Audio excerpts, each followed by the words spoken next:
Phone వాడడానికి కూడా ఒక టైం ఉంటుంది.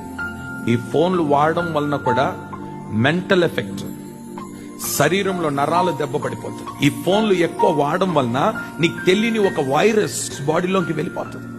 మీరు పడుకునేటప్పుడు కూడా ఈ ఫోన్ ని మన బెడ్ లోనో లేకపోతే తలదిండు పక్కన పెట్టకూడదు. ఎందుకంటే ఆ ఫోన్ కు వచ్చే సిగ్నల్స్ నీ బ్రెయిన్ ని ఎఫెక్ట్ చేస్తుంది. 24 గంటలు నీ చేతిలోనే ఫోన్ ఉంటే ఈ ఫోన్ వలన నీ శరీరం పాడైపోదా? శారీరకంగా నీ శరీరం పాడైపోవడం మాత్రం కాదు, ఆత్మీయంగా కూడా నీ భక్తి పాడైపోతుంది.